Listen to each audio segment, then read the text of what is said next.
Selamat datang, para penjelajah waktu dan pecinta misteri.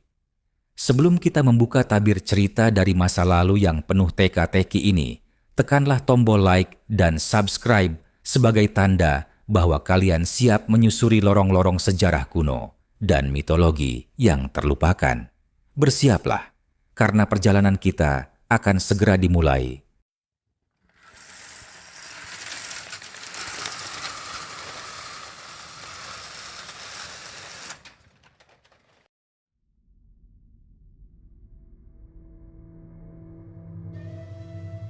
Di ujung dunia yang dibalut salju abadi, di bawah langit yang hanya mengenal dua musim, terang tanpa malam dan gelap tanpa siang, terdapat samudra beku yang menyimpan rahasia tua. Bagi suku Inuit, laut bukan hanya sumber kehidupan, tetapi juga rumah bagi penguasa yang menuntut hormat dan pengorbanan. Sedna. Konon, sebelum menjadi Dewi Laut, Sedna hanyalah seorang gadis manusia. Kecantikannya membuat para pemuda desa tergila-gila, namun ia menolak semua lamaran hingga suatu hari seorang pria asing datang.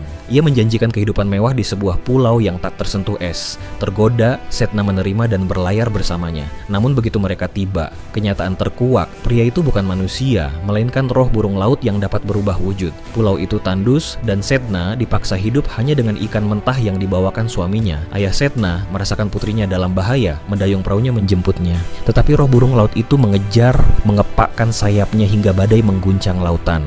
Ombak seperti gunung mengamuk dan ayah Sedna panik. Dalam ketakutannya, ia mendorong Sedna ke laut mencoba menyelamatkan diri. Sedna meraih sisi perahu, tapi ayahnya memotong jari-jarinya satu persatu agar ia tak bisa naik. Dari setiap jarinya yang jatuh ke dasar laut, lahirlah makhluk-makhluk laut. Anjing laut, paus, ikan besar, dan segala kehidupan yang berenang di samudra kutub. Sedna tenggelam namun tidak mati. Ia jatuh ke kedalaman terdalam, di mana cahaya matahari tak pernah menyentuh. Di sanalah ia berubah menjadi penguasa laut, berambut panjang seperti rumput laut, matanya gelap seperti malam kutub. Suku Inuit percaya ketika pemburu gagal mendapatkan hasil tangkapan, itu karena rambut Sedna kusut dan penuh amarah. Para syaman Opaloma, dukun suci, harus melakukan perjalanan roh, menyelam ke istana Sedna di dunia bawah laut untuk menyisir rambutnya dengan lembut, menenangkan amarahnya, dan memohon agar ia melepaskan hewan-hewan laut ke permukaan. Sedna bukan hanya penguasa, ia adalah penjaga keseimbangan. Laut beku adalah kerajaannya, dan siapapun yang mengambil terlalu banyak akan menghadapi murka ombaknya. Hingga kini, di bawah lapisan es tebal Arktik, Sedna masih mengamati, menunggu, dan mengatur siapa yang boleh hidup dari hasil laut, dan siapa yang akan tenggelam dalam pelukannya yang dingin. Laut beku milik Sedna adalah sumber kehidupan, tetapi di atas permukaannya, di daratan dan bongkahan es mengapung, ada penguasa lain yang sama ditakuti, Nanuk. Bagi suku Inuit, Nanuk bukan sekadar beruang kutub raksasa. Ia adalah roh agung, pemburu tanpa tanding, dan penjaga daratan es. Legenda mengatakan, setelah Sedna menjadi penguasa laut, ia membutuhkan seorang pelindung di permukaan, seseorang yang akan mengatur keseimbangan antara manusia dan binatang pemburu darat. Maka ia memanggil roh tertua dari kutub, membentuknya menjadi makhluk berbulu putih sebersih salju, Nanuk. Nanuk memiliki mata keemasan yang dapat melihat menembus badai salju, dan napasnya mampu membekukan darah dalam sekejap. Ia berjalan sendirian di hamparan es mengawasi pemburu manusia.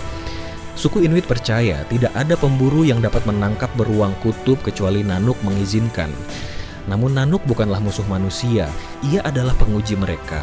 Ia menghormati pemburu yang bijak, yang hanya mengambil seperlunya, dan mengucap terima kasih atas setiap nyawa yang diambil. Jika seorang pemburu membuang sisa daging, atau membunuh lebih dari yang dibutuhkan, Nanuk akan menghilang dari wilayah itu, membawa semua beruang lain pergi. Pemburu itu akan kelaparan, terkepung musim dingin tanpa akhir. Para tetua bercerita, kadang-kadang Nanuk muncul dalam wujud manusia tua berkulit pucat seperti es, berjubah bulu tebal, dan membawa tombak yang ujungnya terbuat dari gigi paus. Ia mendatangi kamp pemburu, memberi nasihat atau memperingatkan mereka tentang badai maut yang akan datang. Siapa yang mengabaikan peringatannya akan hilang di tengah putihnya padang es tanpa jejak. Banyak syaman Inuit percaya Nanuk dan Sedna saling terhubung. Jika Sedna murka dan menahan ikan-ikan di dasar laut, Nanuk akan menguji manusia dengan menghilangkan hewan darat dari jalur pemburu.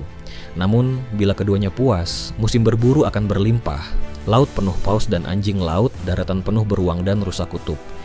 Hingga kini, di wilayah Arktik yang membeku, ketika bayangan besar bergerak perlahan di kejauhan, para pemburu masih berbisik, "Itu Nanook, jangan menatap matanya terlalu lama, atau ia akan menguji hatimu." Di tanah beku yang dijaga Nanook dan diberkati Sedna, tak semua makhluk adalah pelindung atau penyeimbang. Ada sosok yang lahir dari kekosongan dan kesepian panjang musim dingin, sosok yang tertawa di tengah kematian. Mahaha. Mahaha tidak seperti Nanook yang agung atau Sedna yang penuh wibawa. Ia adalah roh kurus tinggi, tubuhnya pucat kebiruan, dengan kuku panjang seperti es runsing dan mata yang memantulkan cahaya bulan kutub. Bibirnya selalu melengkung dalam senyum yang membeku, seakan ia tahu rahasia gelap tentang nasibmu. Orang Inuit percaya Mahaha lahir dari badai salju yang tersesat, badai yang tidak pernah menemukan ujungnya, lalu menjelma menjadi wujud manusia. Ia berjalan tanpa suara di atas salju, hanya meninggalkan jejak tipis dan selalu muncul di saat senja atau ketika matahari rendah di cakrawala musim dingin. Tapi yang membuat Mahaha berbeda adalah caranya membunuh. Ia tidak menggunakan senjata, tidak menerkam mangsanya seperti Nanook. Ia mendekat dengan lembut, kadang dengan senyum ramah, lalu mengulurkan jemari panjangnya dan mulai menggelitik. Tawa yang terdengar bukanlah tawa gembira, melainkan suara serak yang menusuk hati. Korbannya akan tertawa terpaksa, matanya membeku, napasnya terhenti, hingga tubuhnya kaku di tengah tawa. Beberapa pemburu mengatakan, Mahaha muncul hanya ketika manusia melupakan rasa hormat pada alam. Ia akan mendekati camp yang membuang sisa makanan ke salju, atau desa yang menebang kayu tanpa memikirkan musim dingin berikutnya. Mahaha tidak berbicara, tapi tahu yang ia tinggalkan adalah peringatan. Ada legenda bahwa Nanook sendiri memburu Mahaha sekali waktu, mencoba mengusirnya ke lautan Sedna.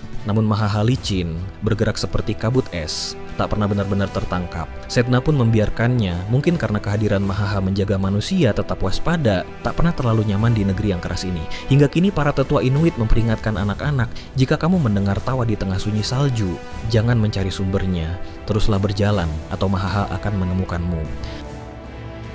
Di tanah Arktik, manusia terbiasa menghadapi hewan buas, badai, dan rasa lapar. Namun ada satu ancaman yang tak bisa dilihat jelas, tak bisa disentuh namun bisa merenggut nyawa dalam sekejap. Takriaksuit. Orang Inuit menyebut mereka bayangan yang berlari.